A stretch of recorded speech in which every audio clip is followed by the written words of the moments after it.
Today I fucked up allowing my girlfriend to drive my car. I allowed my girlfriend to drive my car yesterday. She recently got her driver's license and she really wanted to drive. I was reluctant to give her my car keys because I've never actually seen her drive before, but I did that thing where I was like, what's the worst that could happen? As soon as my girlfriend got behind the wheel of my car, she prayed. Literally. Like, eyes closed and talking to an invisible force. It was a bit ominous since my girlfriend never prayed in my presence before, but I said nothing. I just low-key made sure that my seatbelt was fastened and secure. Cut to my girlfriend driving. She was fucking honking at a hearse that was driving in front of us. She eventually managed to switch lanes and pass the hearse, but she didn't drive away quietly. She rolled down her window and yelled at the driver. I can't remember what she said exactly, but it was something along the lines of, just because you drive dead people doesn't mean you have to drive like a fucking dead person. Next was parallel parking, which did nothing to diffuse her road rage. For the record, there was no need to squeeze my car between two other cars because there was more than enough parking space everywhere else, but my girlfriend wanted to prove that she could parallel park. If parallel parking was a boss fight, then my girlfriend would have died enough times for the game to be like, switch to easy mode bro. My girlfriend struggled to get the angle right and repeatedly moved in and out of the parking space only to end up making the same mistake again and again. I had to bite my tongue because every time I opened my mouth to give her directions, she would look at me like I was the hearse guy. My girlfriend accepted defeat after several attempts and proceeded to park somewhere else. And by somewhere else, I mean another solar system because she got flustered as fuck and decided to park as far from our destination as possible. I never heard the end of it for the rest of the evening. My car was too big. The parking space was too small. The pressure was too much. Etc. When it was time for us to leave, I said I didn't mind driving, which seemed to offend my girlfriend because she was like, excuse me. I chose peace and shut the fuck up. Little did I know that less than 10 minutes later, my girlfriend would take her eyes off the road for a split second and end up driving into another car. Thankfully, no one was hurt. I am currently without a car because it's gonna take some time to repair the damage. I'm also without a girlfriend because I broke up with her this morning when she attempted to gaslight me. She made me feel like I imagined her flirting with the other driver in my face. She was clearly trying to manipulate the situation since it was obvious that she was to blame for the accident. It looked like she was one fake cry away from sucking his dick. I'm glad no one died, but I'm fucking over the moon that my relationship did. My car unexpectedly brought out the worst in my now ex-GF, like, what the fuck? TLR gave my girlfriend my car to drive and she destroyed both my car and our relationship. What country is your girlfriend in so I can avoid being on the road wherever she is? No offense bud, but your girlfriend sounds horrible. I think you're better off without her. At least you found out now and not further into the relationship. Road raging with a hearse? Your ex-girlfriend just crossed the Rubicon of bad karma and was in the express lane to Satan's kingdom. With an easy pass. She's probably blowing Karen for passage across the sticks as we speak. My dude, the fact you let her drive again after the first display puts this solidly on you. I don't think you fucked up. Your car saved you from a lifetime of torture. The most annoying part here, judging from your description, is that your girlfriend has zero ability for introspection, and will blame this breakup on you and that you value your car more than her.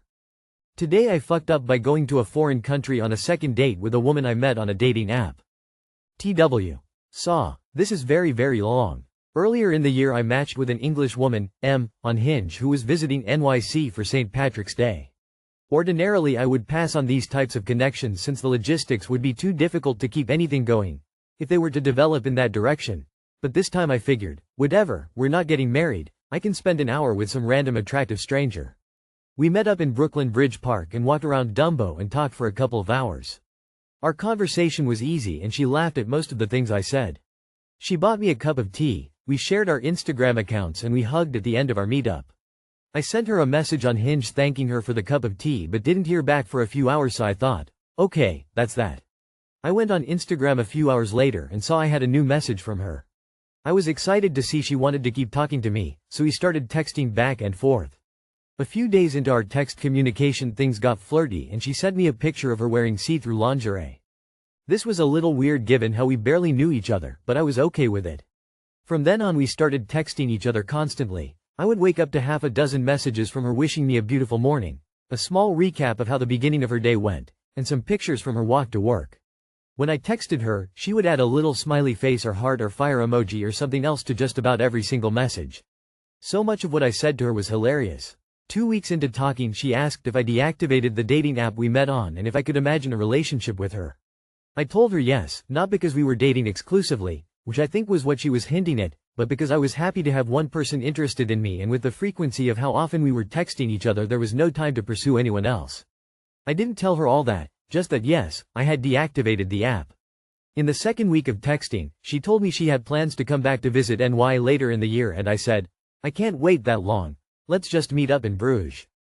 This idea surprised me just as much as it surprised her. She jumped at the idea and we immediately started making plans to meet up for a long weekend of sex and pastries.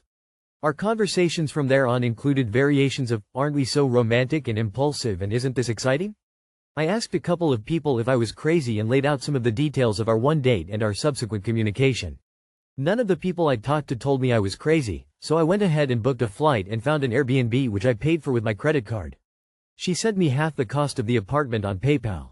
In the days after, she told me how she couldn't wait to have sex with me and she has an IUD. I tell her I dated someone with one of those and she still got pregnant. This is my way of saying I don't trust them 100% and prefer an extra layer of protection, i.e. condoms, but I don't say this explicitly. She says she's already planning our next trip in her mind to visit me in NY.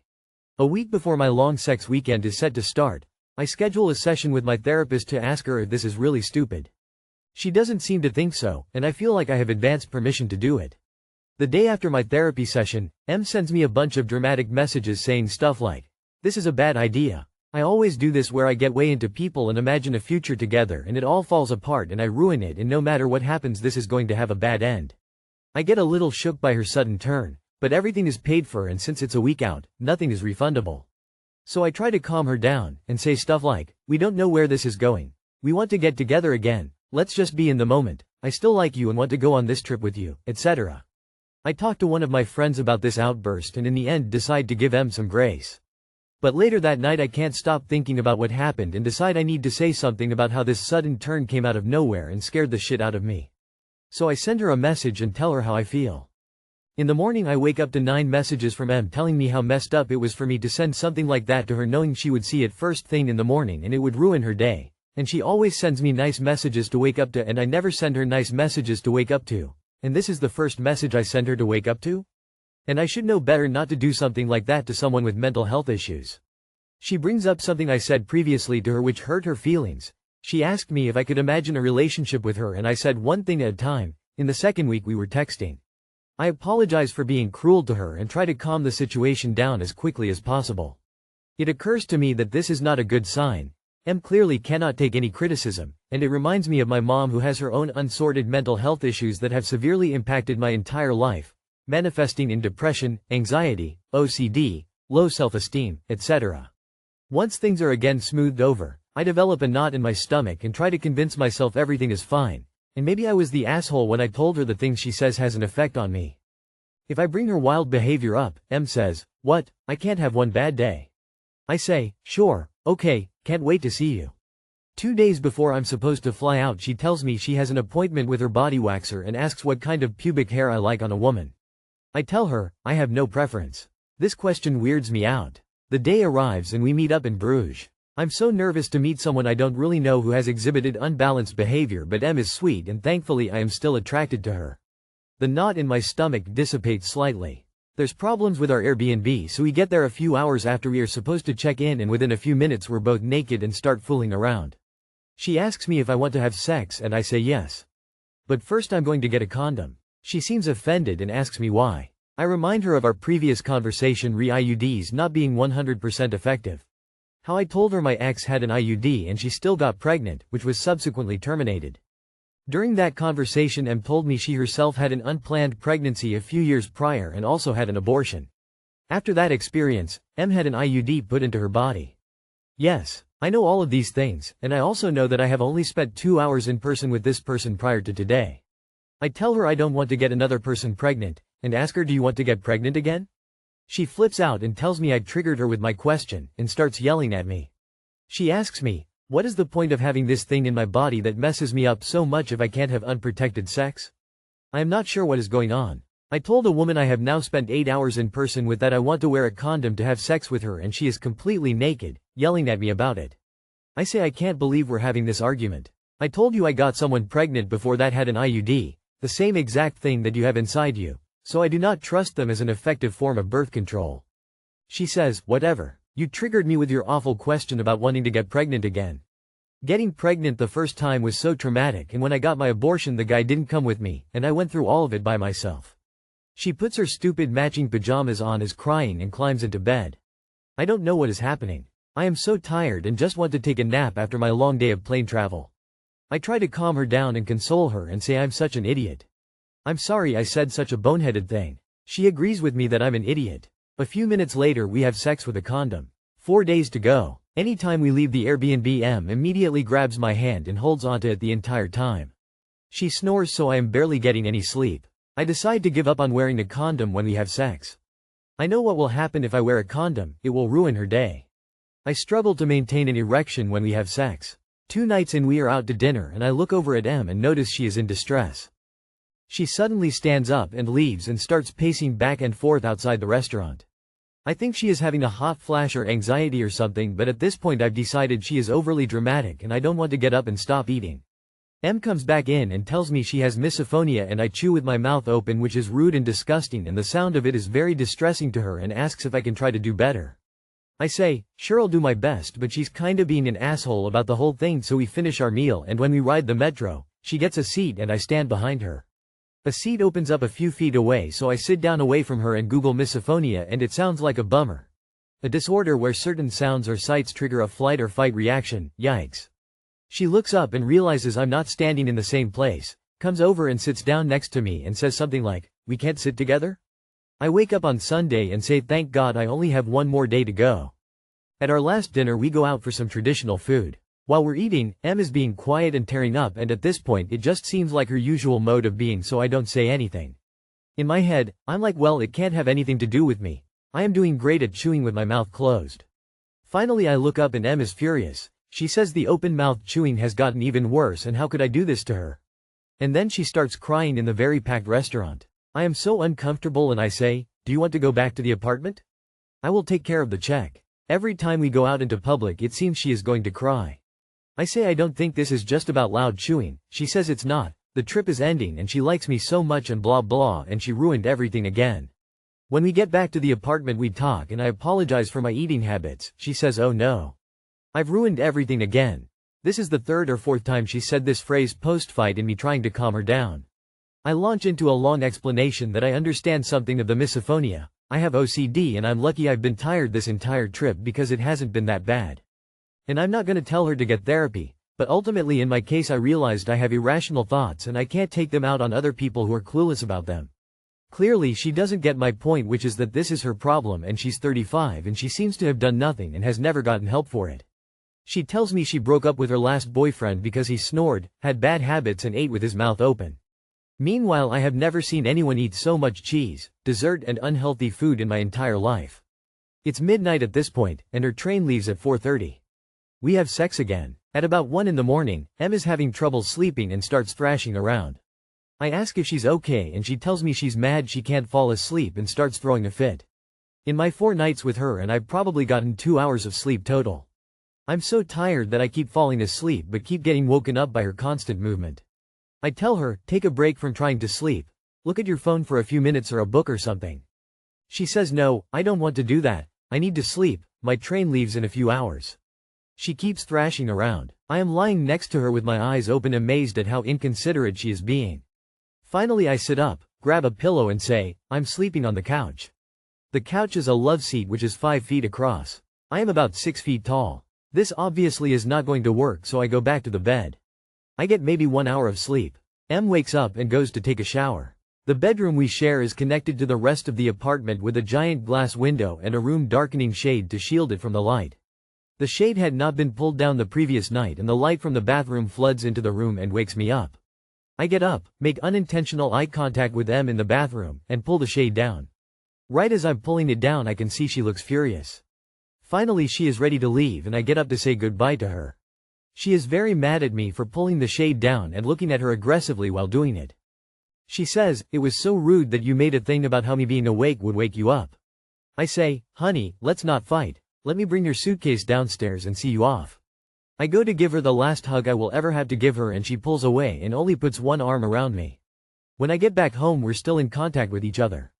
I tell my friend about the trip and she says, "You need to end this." I say, "Yeah, I'm waiting for the right time." She tells me to do it ASAP, and since we spent a whole long weekend together, I should break the news over the phone. I haven't told her that M coerced me into having unprotected sex with her.